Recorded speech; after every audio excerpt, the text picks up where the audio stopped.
queria já começar discordando de uma análise que o Joel estava fazendo no bate-papo que ele estava tendo com o nosso colega Adrilles, né? Estava dizendo que o eleitor, e essa narrativa está em andamento, dizendo que o eleitor fez uma escolha voltando para a velha política, voltando para os políticos tradicionais. E o próprio Eduardo Paes, o prefeito eleito do Rio de Janeiro, acabou de fazer um discurso mais ou menos nesse sentido. Olha, Paulo, os números que você mesmo levantou agora há pouco no ar mostram que não é bem assim. Se você tem 54% de não voto, quase 55% de não voto em São Paulo, e 45%, se eu não me engano, foi o número que você levantou, coisa do tipo no Rio de Janeiro, isso mostra, na verdade, que está faltando opção para o eleitor. Isso sim. Você teve no Rio de Janeiro um panorama onde o prefeito Eduardo Paes foi eleito com uma ampla vantagem sobre o atual prefeito Marcelo Crivella. O Eduardo é um político bastante conhecido no Rio, né? Foi cria do ex-político César Maia, o ex-prefeito César Maia. Ele foi subprefeito de César Maia, depois secretário de César Maia, e que é o pai do presidente da Câmara, Rodrigo Maia.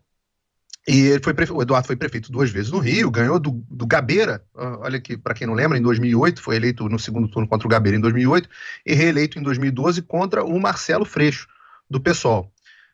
Em ambas as campanhas, o ponto forte da campanha do Eduardo Paes era uma grande aliança que ele fazia entre o governador Sérgio Cabral, do PMDB, o presidente Luiz Inácio Lula da Silva, do PT, e ele, recém-chegado no PMDB, vindo originalmente do próprio DEM, que é o partido atual, né? Partido do presidente da Câmara, Rodrigo Maia.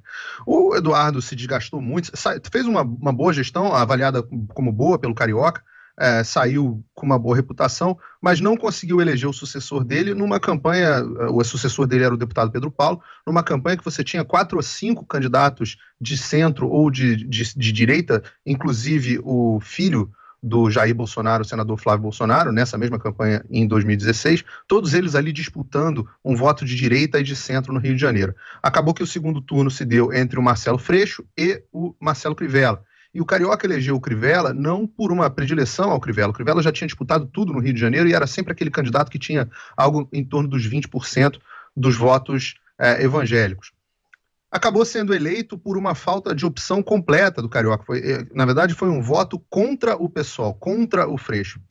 A gestão do Marcelo Crivella no Rio foi quase que unanimemente horrorosa, uma gestão sem obras, com a cidade suja, mal iluminada. O Rio de Janeiro se tornou uma cidade muito pior sob a gestão dele.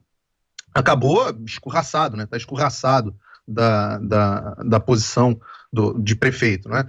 E você não pode avaliar isso como se fosse um amor, um abraço à velha política, ao Eduardo Paes. Você não teve no Rio nenhum candidato forte de direita nessa eleição. Infelizmente, você não teve, assim como você não teve em São Paulo. Então, você repara pelos números, 45%, 55% dos eleitores simplesmente não encontraram nestes quadros que estão disputando uma alternativa para ele. E muita gente, boa parte do eleitorado que o Eduardo Paes teve, também, mais uma vez, foi uma rejeição muito grande ao Marcelo Crivella. E eu acho que é uma situação muito parecida com o que aconteceu em São Paulo. São Paulo também. Você teve um prefeito que tem uma avaliação ali razoável, e uma ojeriza muito grande a possibilidade de você ter a esquerda radical socialista no comando da maior cidade do Brasil.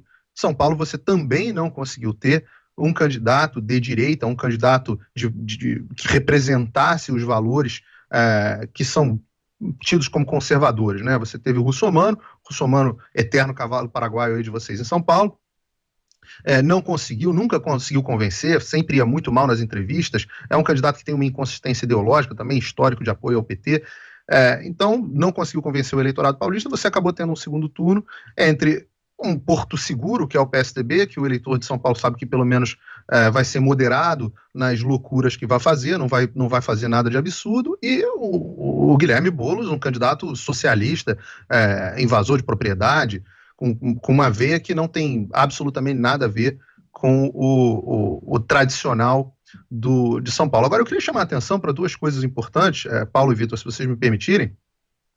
A primeira é a margem de erro muito grande que acabaram tendo as pesquisas mesmo em São Paulo, né?